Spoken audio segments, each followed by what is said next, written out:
Good morning student, how are you? I hope you are fine. बेटा, मैंने आपका पहले वर्ण के बारे में बताया था कि वर्ण किसे कहते हैं, वर्णमाला किसे कहते हैं, वर्ण के कितने भेद होते हैं और स्वर के कितने भेद होते हैं। ठीक है। और आज मैं आपको संयुक्त अक्षर के बारे में बताऊंगी। संयुक्त अक्षर किसे कहते हैं?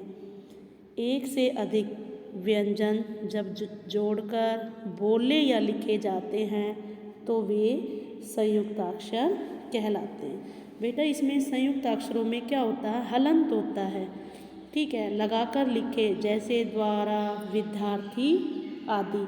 जब हम बेटा लिखते हैं अस, ठीक है, तो जब हम देखो से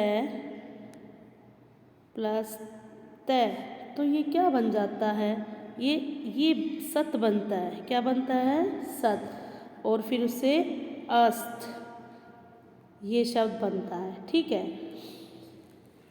आज मैं इसके बारे में आपको पढ़ा रही हूँ। देखो, संयुक्ताक्षर जब स्वर रहित व्यंजन का अपने से अलग स्वर रहित व्यंजन से मेल होता है तब वे संयुक्ताक्षर कहलाता है। इसमें दिखा रखा है, देखो, द जमा य, और ये क्या बन गया? द। तो ये शब्द क्या बना हमारा? विद्या। स जमा त, सत। अभी मैंने बताया था आपको, ये क्या बन गया? अस्त। अब यहाँ पे ये बेटा रै का प्रयोग दिखा रखा है कि रै का प्रयोग कैसे किया जाता है।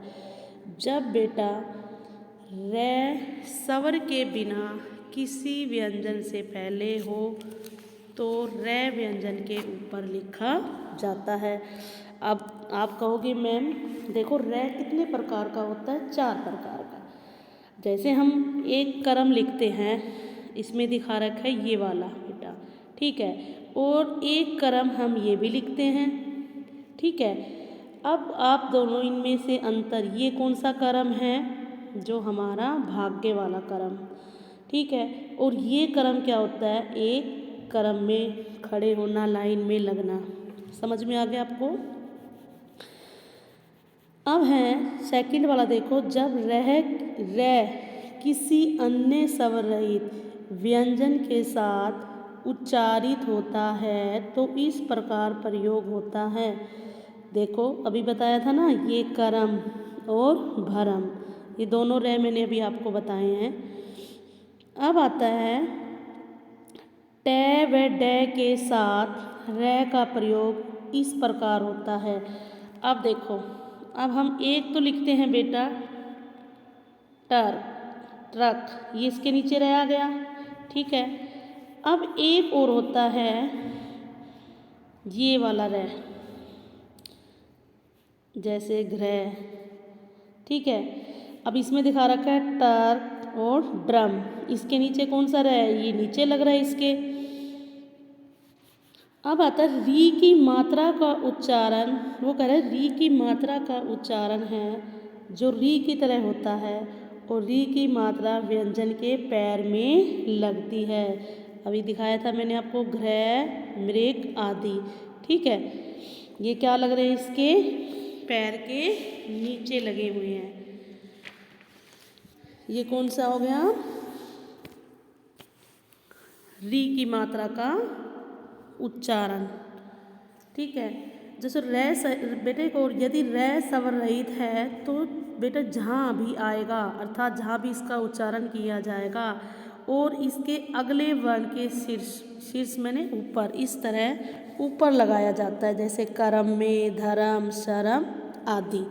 ठीक है, अब आता है हमारा वर्ण विच्छेद। वर्ण विच्छेद किसे कहते हैं? ठीक है बेटा, जब शब्द का निर्माण वर्णों के मिलने से होता है, यदि शब्द में प्रयुक्त वर्णों को क्या किया जाता है? अलग अलग करना ही वर्ण विच्छेद कहलाता है। अब मैं आपको बताती हूँ, जैसे अचानक है। ठीक है, हम अचानक का वर्ण विच्छेद करोगे, कैसे करोगे बताओ? मैं बताती हूँ बेटा आपको। अचानक में देखो, पहले हम इसको ए को हमने अलग किया। ठीक है, फिर उसके बाद किसको किया हमने बेटा? च को। ठीक है। उसके नीचे हमने क्या लगाया, हलंत। फिर हमने किया आ, ये वाली जो ए है कौन सी मात्रा है, आ की। ठीक है, तो हम यहाँ लिखेंगे आ। फिर हम लिखेंगे न। अब हमने न को अलग किया। फिर क्या है, कै में साउंड हो रही है बेटा, ए की साउंड आ रही है, तो ये क्या बन गया, अचानक। समझ में आ गया आपको? ठीक है। अब एक और शब्द भी ले सकते हैं हम। अब हमने लेना है जैसे स्वच्छ। स्वच्छ मैंने होता है साफ। ठीक है, ये है स्वच्छ। अब इसको कहोगे मैम आप इसको कैसे हम इसका वर्ण विच्छेद कर सकते हैं? देखो बेटा, पहले से, हमको से को अलग करना है, से पूरा आएगा। आप कहोगे मैम यहाँ तो आधा है और यहाँ आपने पूरा कर दी, क्योंकि से की साउंड आ रही है, से वे हमने अलग करा। फिर है ए, स्व ए की साउंड आ रही है, च, छ और ए, तो क्या बन गया, ये स्वच्छ बन गया। ठीक है, आपको आ गया समझ में वर्ण विच्छेद किसे कहते हैं? अब देखो, विच्छेद का अर्थ है अलग करना। किसी भी चीज़ को हम अलग कर रहे हैं, मैंने अभी आपको करके बताया है ना। किसी शब्द के वर्णों को अलग करना ही वर्ण विच्छेद कहलाता है। जैसे नीला, इसमें दिखा रखा है नीला का, ड्रम, विद्या। ठीक है, ये क्या है हमारा सब वर्ण विच्छेद। क्या है, वर्ण विच्छेद। फिर भी मैं बताती हूँ वर्ण विच्छेद किसे कहते हैं। विच्छेद का अर्थ है अलग करना। किसी शब्द के वर्णों को अलग करना ही वर्ण विच्छेद कहलाता है।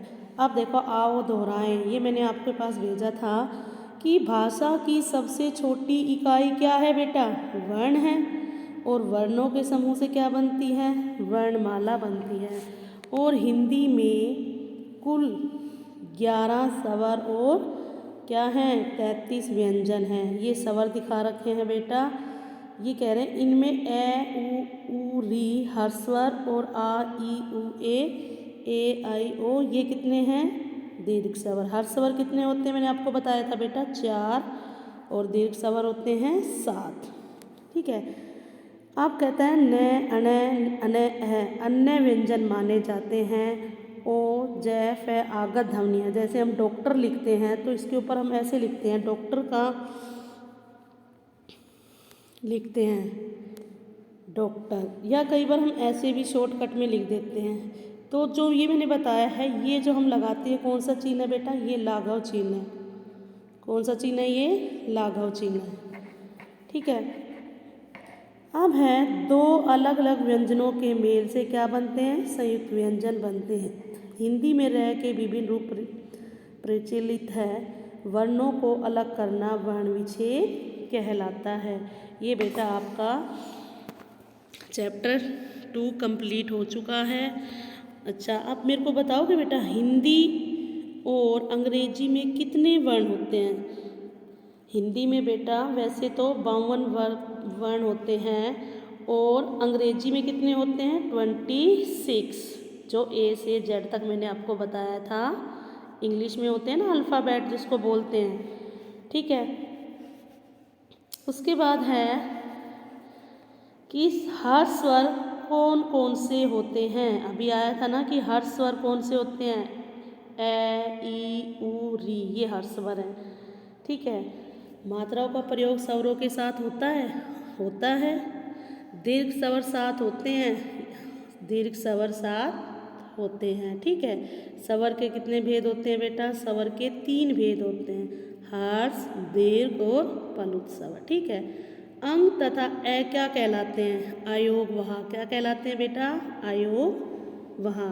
और दीर्घ स्वर की संख्या कितनी होती है, 7। ठीक है, मैंने आपका इसमें रिवाइज भी करवा दिया है और आपका चैप्टर भी कंप्लीट करवा दिया है। थैंक यू बेटा।